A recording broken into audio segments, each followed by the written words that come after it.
Good day. Today I'm going to discuss about culture and paradiplomatic. Having emerged in 1980s, the phenomenon of the transfer of jurisdiction from central to subnational governments and of the growing independence and international activity of the latter solidified the field of academic study of the in the 90s. As a practice and as a field of study, this phenomenon is based on the idea that the ideal decision-making entity is the city, or the decision should be made as locally as possible, first labeled as paradiplomacy by Panayotis Soldatos in 1990 as an abbreviation of parallel diplomacy. The phenomenon was later given various other denominations. The most well-known are micro-diplomacy by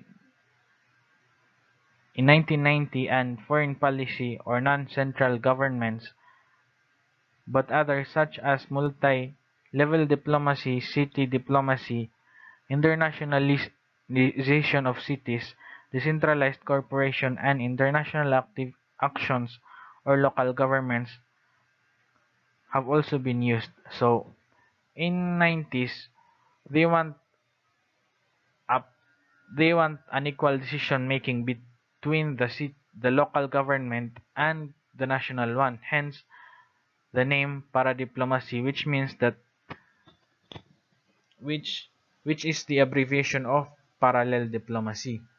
So these multiple denominations show that the field is diverse and suffers from a certain lack of unity.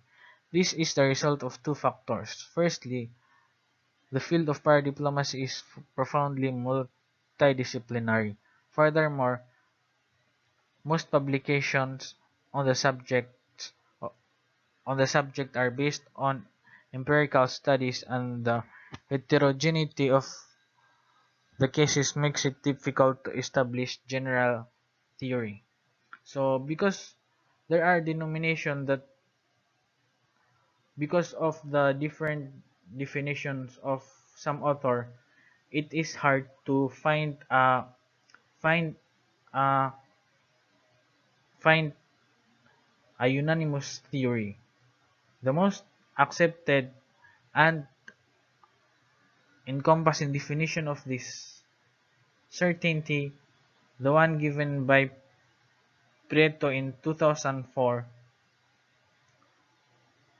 based on his based on this general understanding of paradiplomacy, we will define our specifics of study.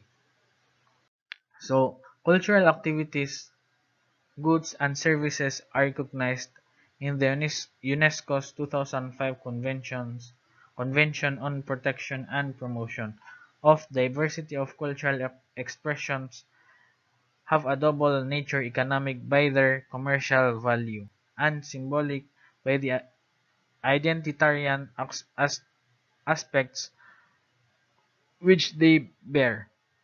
Because of this double nature, they are powerful foreign policy and diplomacy tools in a globalized world. Generally speaking, cultural diplomacy can be defined in its most basic terms as international actors' attempts to manage the international environment by facilitating cultural transmission across an international boundary. So it is it is mainly on interacting and sharing about the culture of one nation to another. And however, it is useful to dig further and make a certain number of additions to these general definitions. So, firstly, based on multi-dimensional definition of culture mentioned above, cultural diplomacy can be seen as relating to two different realms: the economic and the socio-political realms. In this sense, international cultural projection can be either about affecting or constraining particular outcomes, or about transforming or constituting the identity of the actors and the issues, according to Singh 2010. Secondly, there are some divergences in terms of definition of what constitutes cultural diplomacy, making it necessary for us to position ourselves in relation to this debate. A first distinction which is made between international and cultural relations and cultural diplomacy. While international cultural relations include all cultural activities which take place beyond national borders, cultural diplomacy is restricted to international cultural activities with some form of involvement by by institutions. So there are some government agencies that are involved in the in the cultural diplomacy because they are not assigned, they don't have a broader task unlike the former. So beyond these first distinctions, some authors such as J.M. Mitchell, Spud Bilangar distinguish two types of cultural diplomacy. The first is led directly by public institutions and as such is developed according to foreign policy.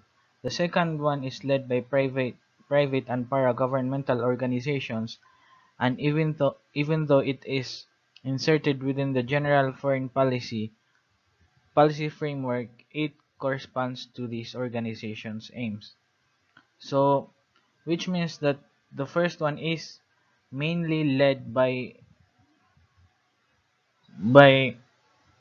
the public institutions or the agencies that are made by the government and developed and is still developed in accordance to the foreign policy, which means that they still follow the government within with their decisions, while the second one is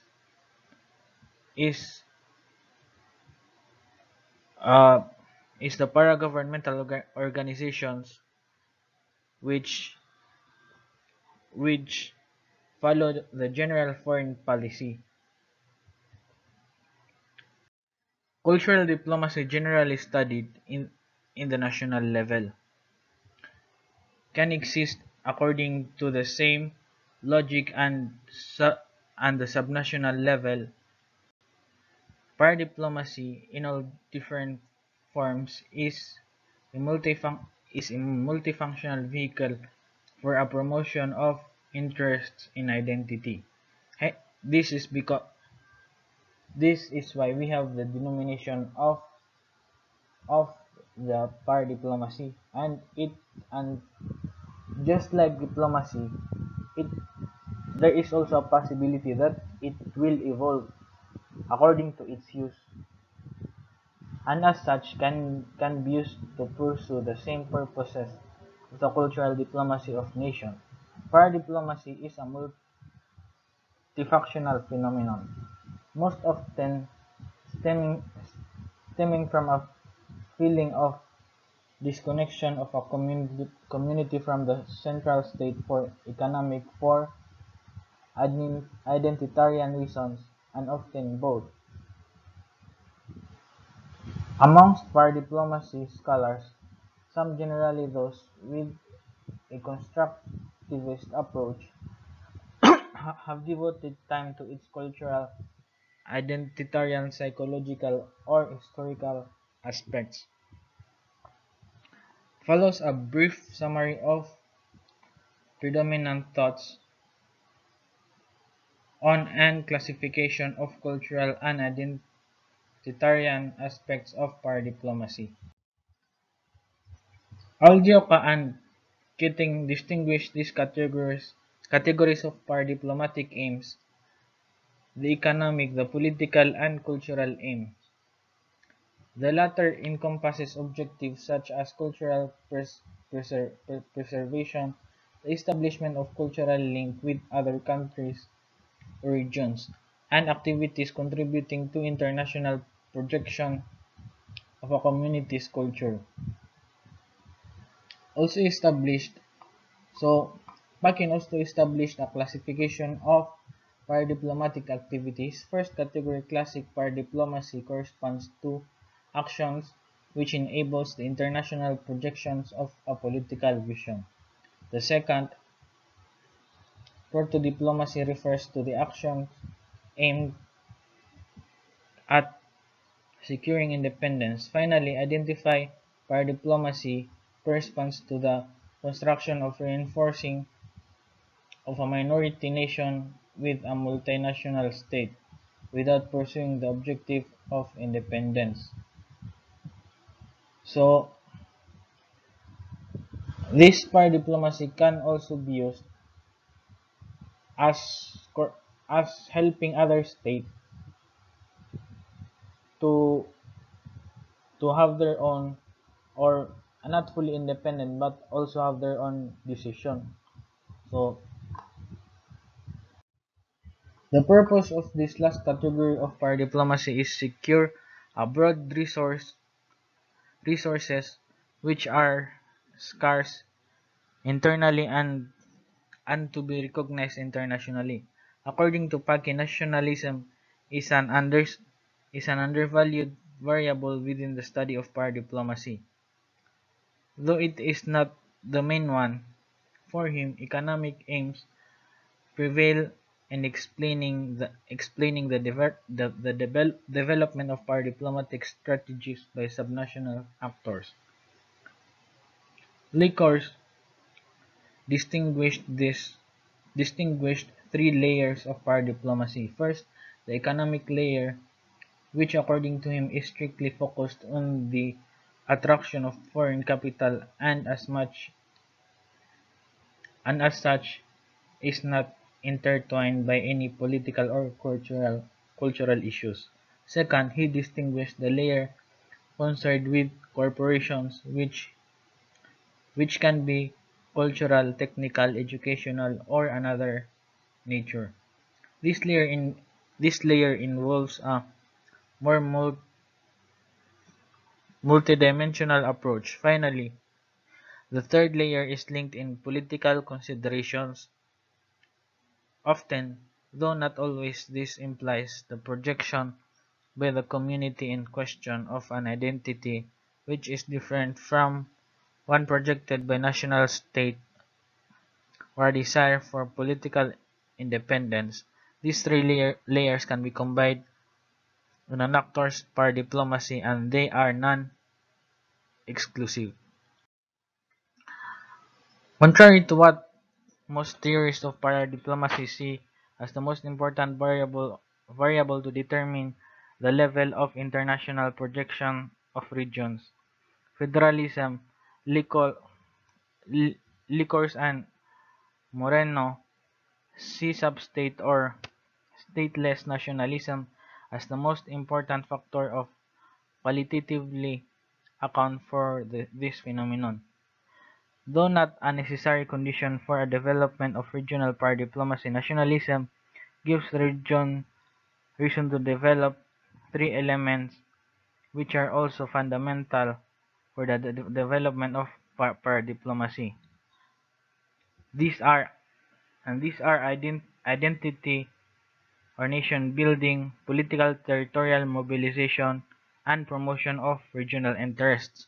So through these three, the local the local government or the local government will be encouraged to have this power diplomacy to ex to express their problem or issues to the national government.